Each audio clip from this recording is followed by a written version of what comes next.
Shalom, Israel. It's Kazawan. And the name of this video is, Should we use the name Jesus? I'm doing this video because a lot of people ask me this question. Now, some people teach that Jesus is the only name that we should use. And then you have people who teach that we shouldn't use the name Jesus at all. If you watch my videos, you know that I use the name Yahweh, which is his name in ancient Hebrew. But what I want to do in this video is give a broader understanding of why we should not use the name Jesus, but also how to deal with the situation wisely. So let's go to the time of the crucifixion. This is John chapter 19 and verse 19.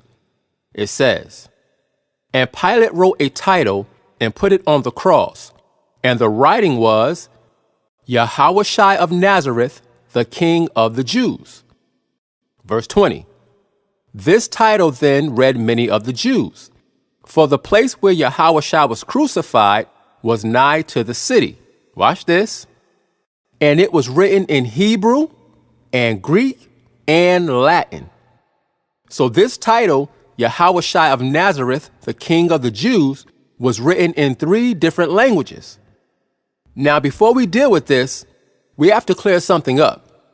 Many people make the mistake of claiming that names don't change across languages. But that's not completely true. Names don't change across languages when the person is able to pronounce the name in the original language. However, when they can't, a transliteration or even sometimes a substitution is put in place. Even in the Bible, we see this process taking place. This is Revelation 9 and 11. It says, "And they had a king over them, which is the angel of the bottomless pit." Here it is. "Whose name in the Hebrew tongue is Abaddon." Watch this. "But in the Greek tongue have his name Apollyon." So we see that the Hebrew name is different from the Greek name. Here's another example. In English, we say John. In ancient Hebrew, we say Yachanan. In Greek, we say Ioannes. Clearly, this name is changing across languages. Different dialects exist among different nations, and therefore, name alterations happen all the time. So we have to be right and exact about what we say so that we can properly explain why we should not use the name Jesus. It's not because names don't change across languages. It's a deeper and more important reason. Let's go back to John chapter 19 and verse 19.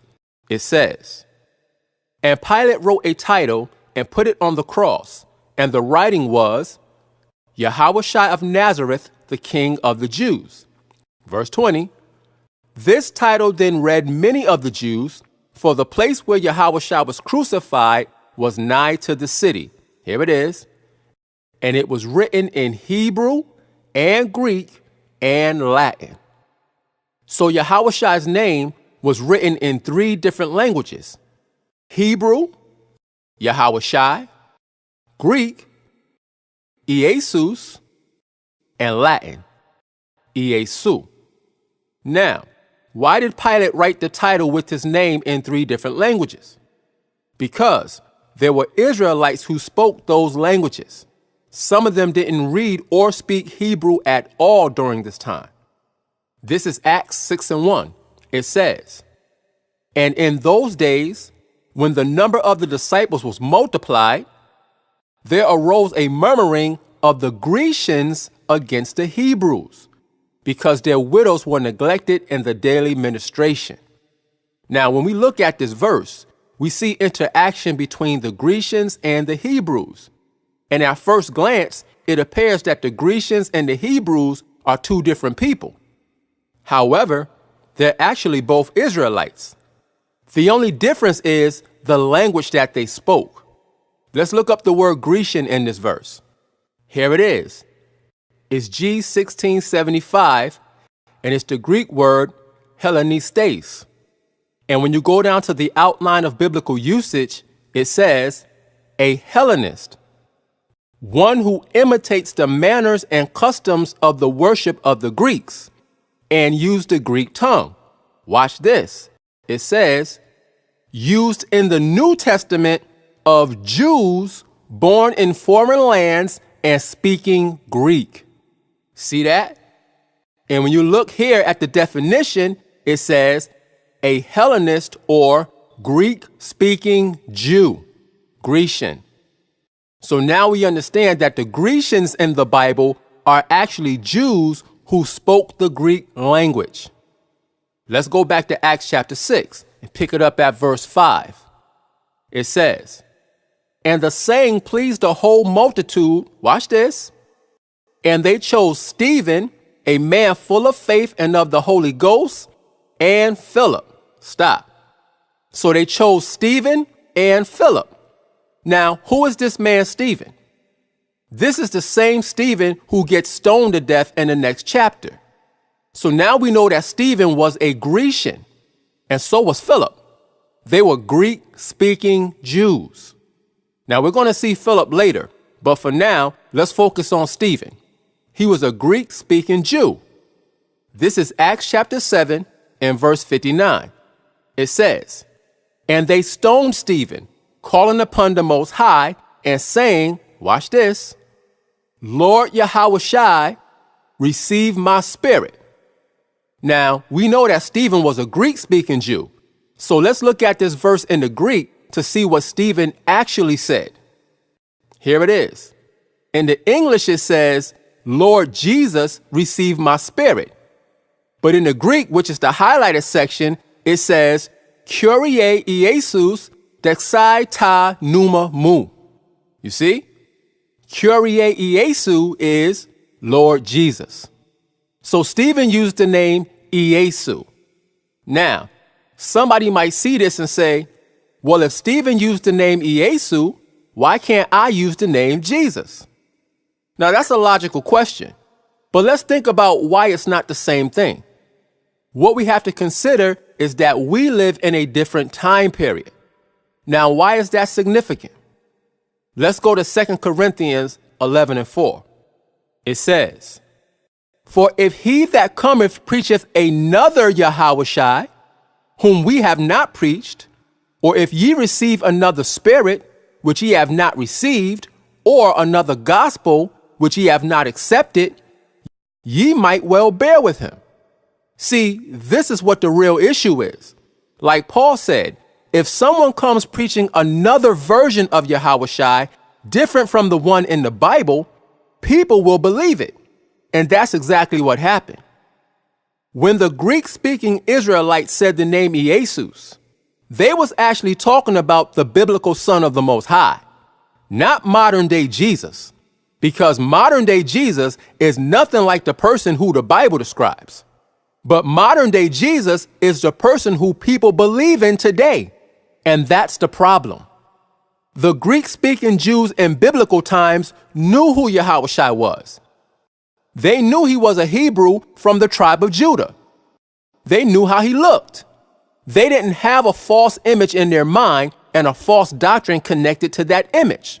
So when they said Iesus, they was actually talking about Yahushua.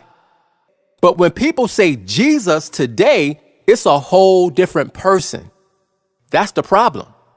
Those of us who have the truth, we know that modern day Jesus is not the same person as Yahushua from the Bible. So therefore, we have to disconnect our people's minds from Jesus, because many of them don't know that there's a difference. They have this false image of Cesare Borgia burned into their mind, and they don't know that this is a trick to make them believe in a false Messiah. This is 1 Maccabees 3 and 48 in the Apocrypha. It says, and laid open the book of the law.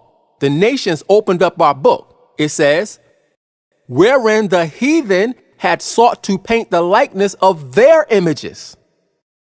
You see? So the modern day Jesus image is a trick to deceive our people into believing in a false Messiah. When you see this picture, the name that comes into your mind is Jesus. But this is not how the Messiah or the Mashiach looked. So this picture is a form of psychological warfare.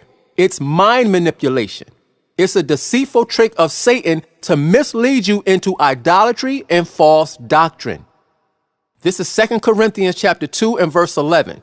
It says, lest Satan should get an advantage of us, watch this, for we are not ignorant of his devices. Some of us are not deceived. We know that the Jesus image is false and that there is a certain thought process that goes along with that image and that name. That's why we have to reestablish the true name of Yahawashi, because the name Yahawashi has a whole different vibration connected to it. When we say Yahawashi, we think of an Israelite. We don't think of a Greek. When we say Yahawashi, we think of a man who promoted the laws, statutes, and commandments of the Most High. Not a man who taught that the law was over. Jesus and Yahawashi are two different people.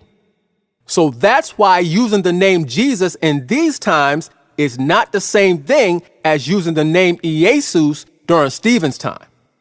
The image of Yahawashi was not corrupt back then, so it was clear who Stephen was talking about. However, that is not the case today. The Jesus that the world knows today is not the same as the man in the Bible. Now, let's go to Acts chapter 11 and verse 19. This verse picks up after Stephen was stoned. It says, now they which were scattered abroad upon the persecution that arose about Stephen traveled as far as Phoenice and Cyprus and Antioch, preaching the word to none but unto the Jews only. So when the disciples went through these places, they initially only preached to the Jews who spoke Hebrew. But watch this, verse 20. And some of them were men of Cyprus and Cyrene, which when they were come to Antioch, here it is, spake unto the Grecians, preaching the Lord Yahawashi.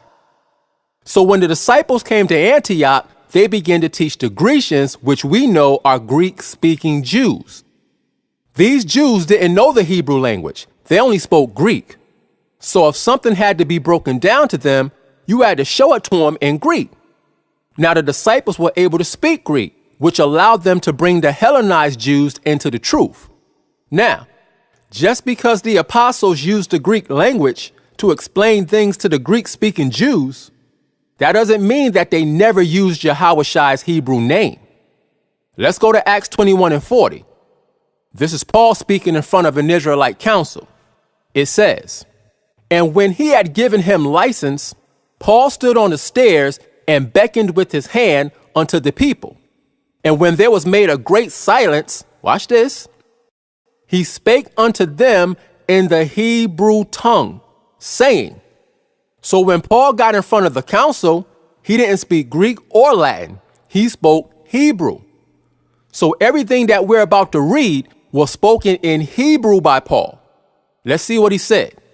This is Acts 22 and verse 1. It says, men, brethren, and fathers, hear ye my defense, which I make now unto you. Verse 2. And when they heard that he spake in the Hebrew tongue to them, they kept the more silence. And he saith, again, everything we're about to read was said in Hebrew. Let's jump down to verse 6. This is still Paul talking. It says, and it came to pass that as I made my journey and was come nigh unto Damascus about noon, suddenly there shone from heaven a great light round about me. Verse 7. And I fell unto the ground and heard a voice saying unto me, Saul, Saul, why persecutest thou me? Verse 8. And I answered, who art thou, Lord? And he said unto me, watch this, I am Yahawashi of Nazareth, whom thou persecutest. Now, in the English it says, I am Jesus. Luke wrote this in Greek, which says, Ego eimi Jesus. But we know that Paul is telling this story in Hebrew. So he actually said, Anakya Yahawashi. I am Yahawashi. So this shows that Paul was using Yahawashi's real name around people who understood Hebrew. It's no different than what a lot of us do today. When we run into other Israelites who know the language, we say, Yahweh Ba'Shem, Yahweh Shai Barakatah, which means Yahweh in the name of Yahweh Shai, bless you. Now we do that because we understand each other. Now, it's true that if you go up to the average person and say the name Yahweh Shai, they won't have a clue what you're talking about because they don't speak the language. However, that's not an excuse in these times not to use or teach Yahweh Shai's real name. Why? Because we all speak English. So there's no language barrier preventing us from explaining what his true name is. When you meet someone new, all you got to say is, listen, I'm saying the name Jesus to you because that's the name that you know, but his actual name in Hebrew is Yahweh Shai. It's that simple. So there's no excuse for us not to use his true Hebrew name when it literally takes less than 30 seconds to explain. Now, I know how people are, so let me clarify what I'm saying. I'm not saying that you have to know the name Yahweh Shai in order to make it into the kingdom. But what I am saying is, why not teach his real name if you know it? Especially when you consider all the man-made false doctrines attached to the name Jesus. Why teach the name Jesus when you know that there's a certain vibration that comes with that name? Why not take people away from that confusion completely by giving them his true name and the correct doctrine to follow? That's what I'm saying. Now, I'm not talking to newer people who may not have the ability to explain things clearly. But if you're a teacher in Israel, there's no reason why you shouldn't be teaching his true Hebrew name if you know it. No reason at all. This is Luke chapter 21 and verse 8. This is Yahweh Shai talking. It says, and he said, take heed that ye be not deceived. Don't allow yourself to be fooled. It says, for many shall come in my name, saying, here it is, I am the Messiah. So there are many false versions of Yahweh Shai. It says, and the time draweth near. Watch this. Go ye not therefore after them. So Yahweh Shai told us not to follow after people pretending to be him. Modern day Jesus is a false version of the true son Yahweh Shai. It's not the same person, so we should not promote modern day Jesus. Now, I want to address a common question in regards to this topic. Somebody might ask, if Yahweh Shai's Hebrew name is so important, why didn't the New Testament authors just write Yahweh Shai's Hebrew name in their letters to the Greek-speaking Israelites? In other words, why not just put the Hebrew name in there so that when they came across it, they would see it? Well, let me show you why that wouldn't make sense. Look at this. This is a standard English sentence with a Hebrew name at the end. Now, if you don't know the Hebrew, this is what would happen when you try to read it.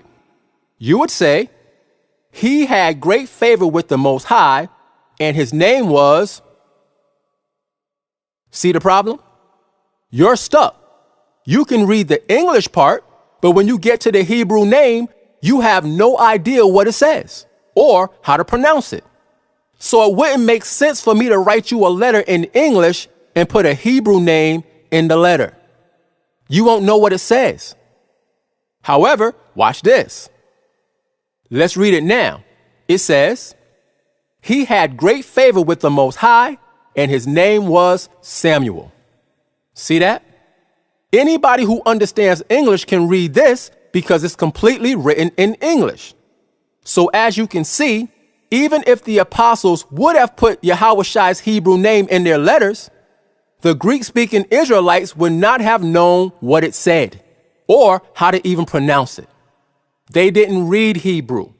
So the apostles wrote the name Jesus because that's the language the Greek-speaking Jews understood. And by the way, this Hebrew name is pronounced Shamwa'allah, which is the ancient Hebrew form of Samuel.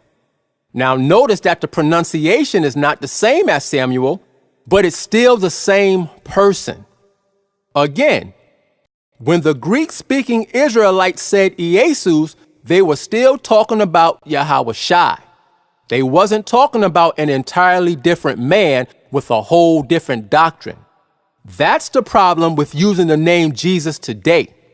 Modern-day Jesus is a whole different person than the man in the Bible. I have to keep saying that because that is the issue. So we have to teach people about the real Son of the Most High. And we can't do that using the name Jesus, because that name already has a particular history attached to it that will not allow people to receive the true teachings of the Son of the Most High. When you try to tell people some of the things that Yahawashi actually taught, they say, not my Jesus don't teach that. And that is the problem.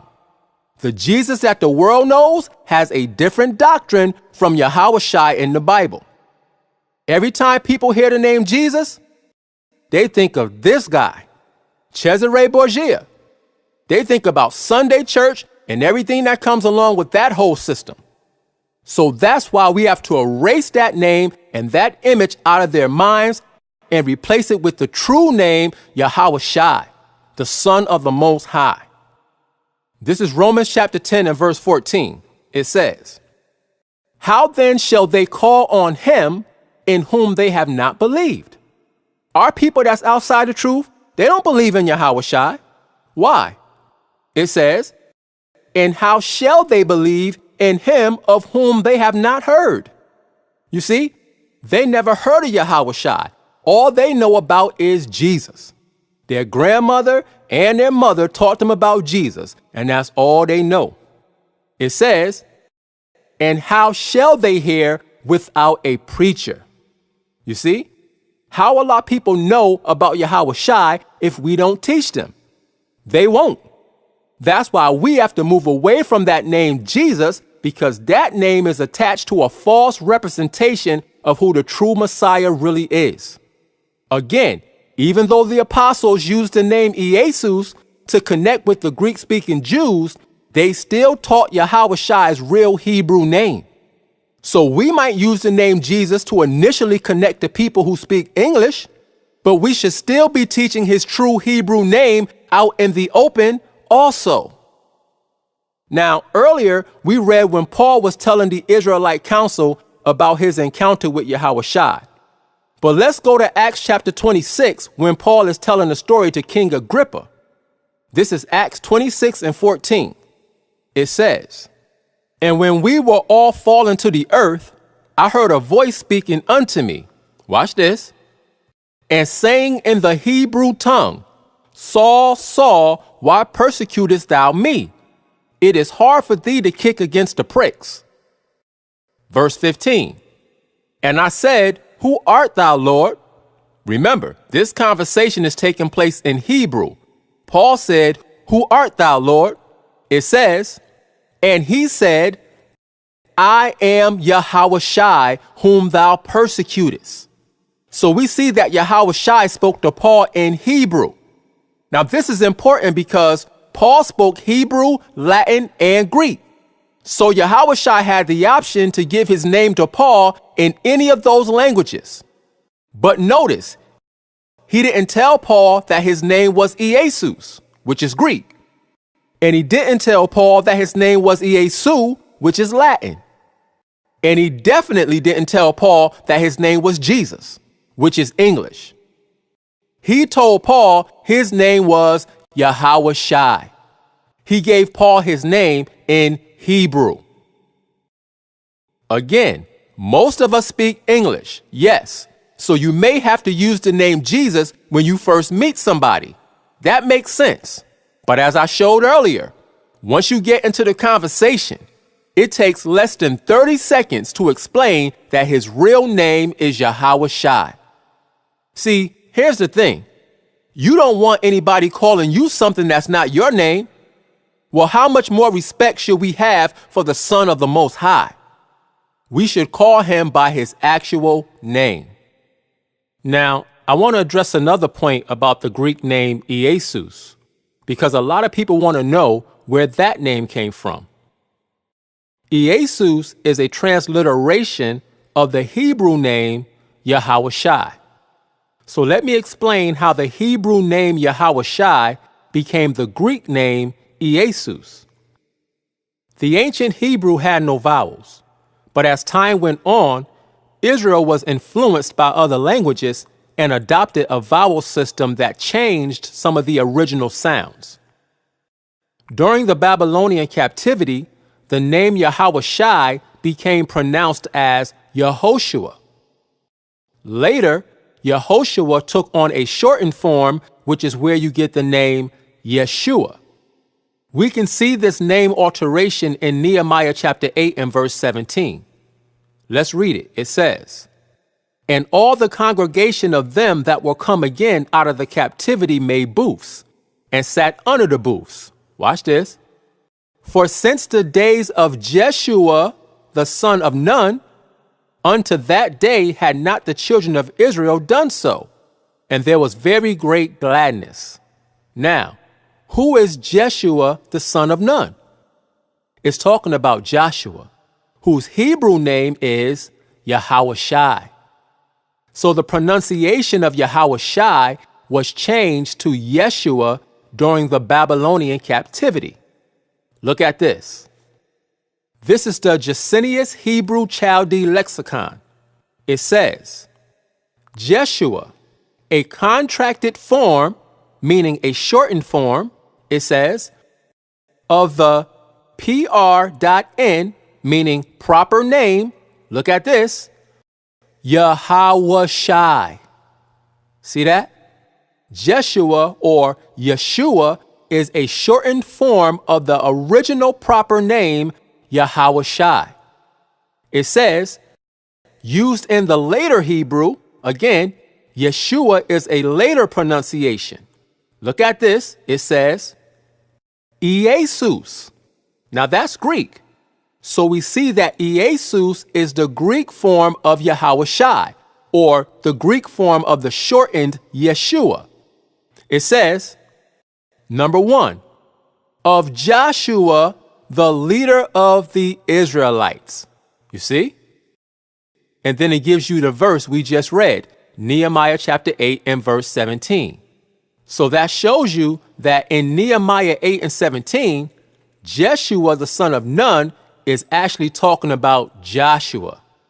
But it also shows you that Joshua and Yahushai had the same Hebrew name, Yahushai.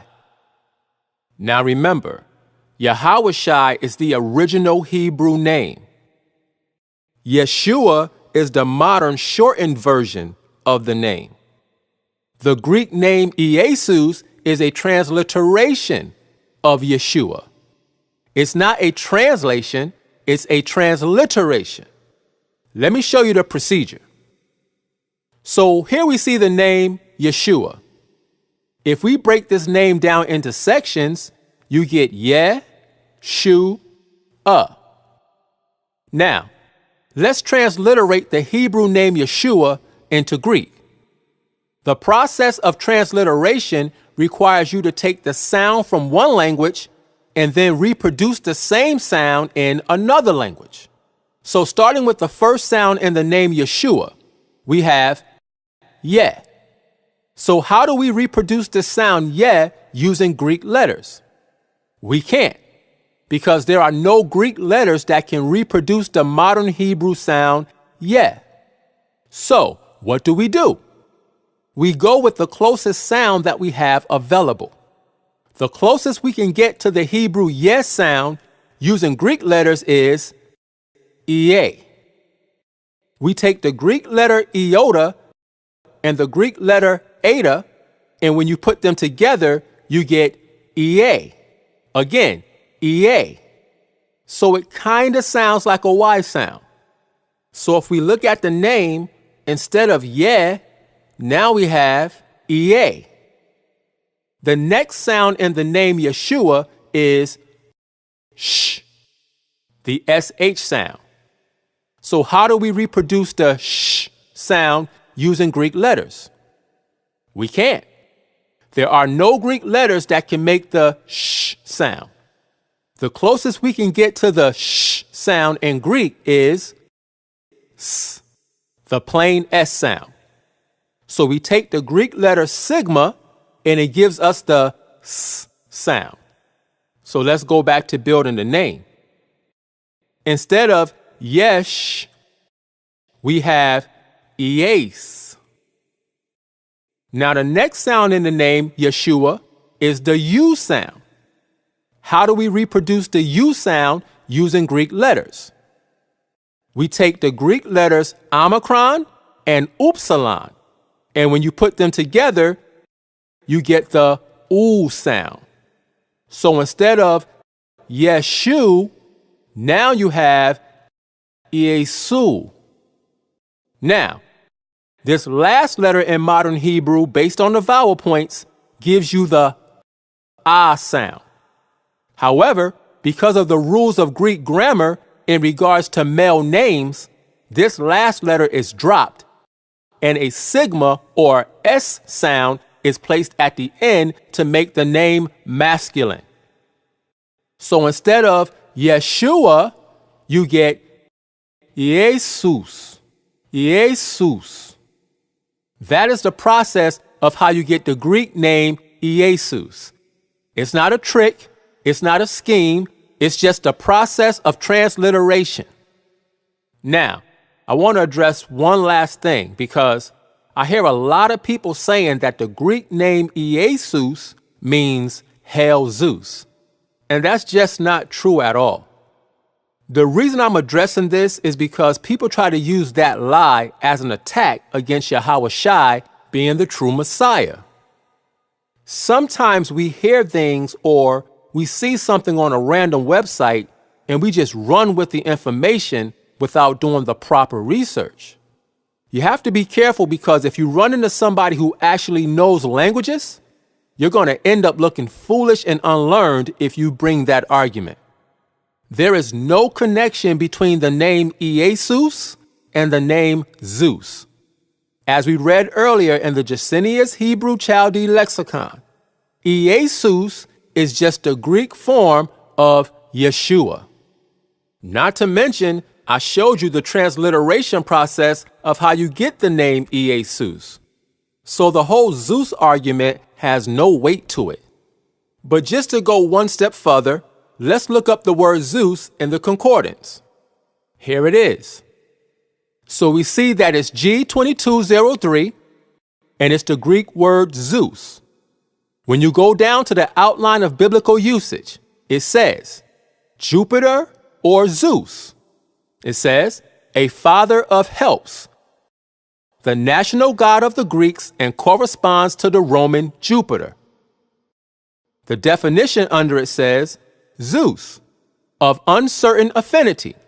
In the oblique cases, there is used instead of it a probably cognate name Dis, which is otherwise obsolete. Zeus or Dis, among the Latins, Jupiter or Jove, the supreme deity of the Greeks, Jupiter. So, as you can see, Zeus and Jesus is not the same person. The name Zeus is spelled Zeta, Epsilon, Upsilon, Sigma.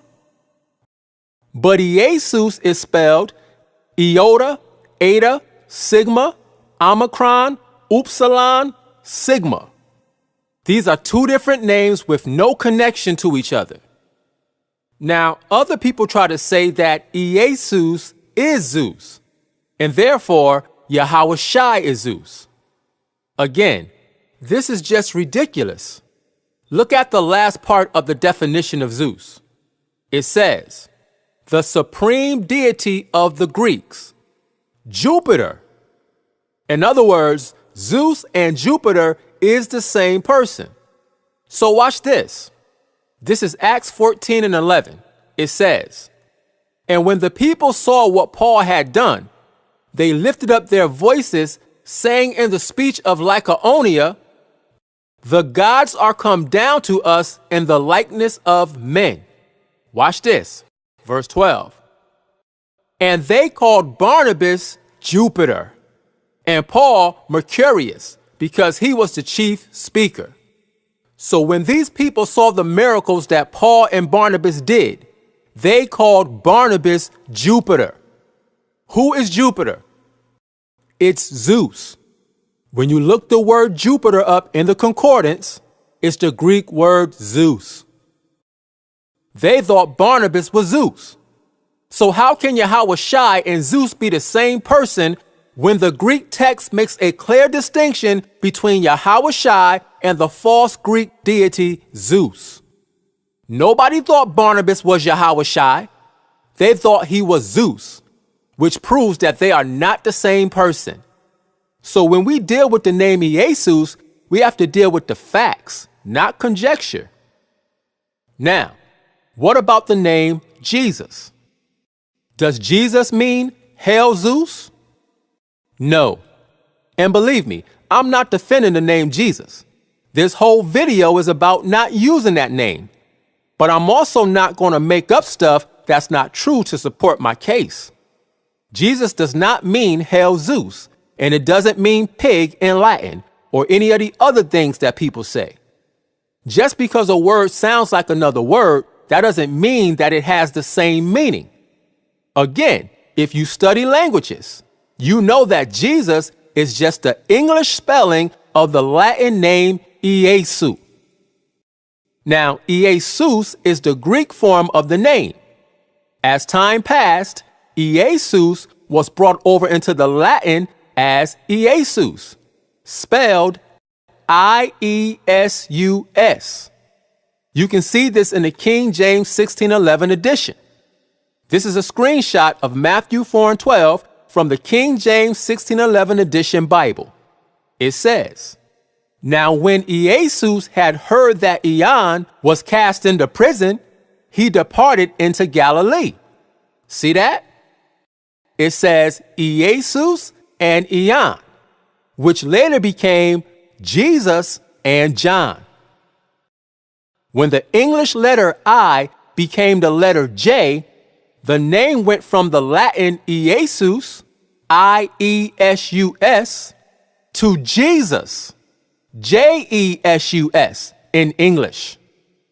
That's where the name Jesus comes from. It has nothing to do with Zeus or a pig. What I'm showing you now is historically documented information based on language. Once again, I'm not defending the use of the name Jesus. I'm against the use of the name Jesus when you know his real name. But that doesn't mean that we can just make stuff up, because then we become intellectually dishonest. And that is not the proper methodology to use when you're trying to prove a point. We have to provide the correct information and still show why we shouldn't use the name Jesus, as I have already done in this video. Again, I'm only going over this information because people use these kind of attacks to try to discredit Yahawashi. However, none of these name variations have anything to do with him existing or not existing. He existed, and his name was and is Yahawashi. So we see how we got the Greek name Jesus and how we got the English name Jesus. Now, in the New Testament times, not one disciple ever used the name Jesus. But they did use the name Jesus to connect with the Greek-speaking Israelites because that was the language they understood. However, that's not an excuse for us today not to use his real name, because we all speak English and we are more than capable of understanding that his real Hebrew name is Yahawashi. And if we know that his birth-given name was Yahawashi, why would we not use it? We can all say it. Why would we not use it? There's no excuse unless you don't know. So, should we use the name Jesus? No, we should not use the name Jesus once we know better. Once we know what his name is, we should call him by his name. Now, before I end this video, please be advised, all general comments are accepted. If you disagree with something that I say, you have that right. However, If you attack me on a personal level outside of the scriptures and resort to name calling and childish, unspiritual behavior, your comment will be erased and you will be blocked. Also, if you disagree with something that I teach, that's fine. You have the right to comment about it. But if you make a comment in disagreement and you don't use scriptures to support what you're saying, I won't block you, but your comment will be erased because I deal with scriptures, not opinions. Now, to the sincere Israelites who watch my videos, I'm not talking to y'all. I appreciate you guys for taking the time out to watch and listen. But I'm talking to these immature, non-spiritual trolls who always have something to say. But when you go to their page, 9 times out of 10, they don't have one single video teaching anything. But yet, they want to come on my page and teach in the comment section. I'm not allowing that anymore. So, with that being said, as always, I hope that somebody got some understanding from this video. And with that, I say, Shalom.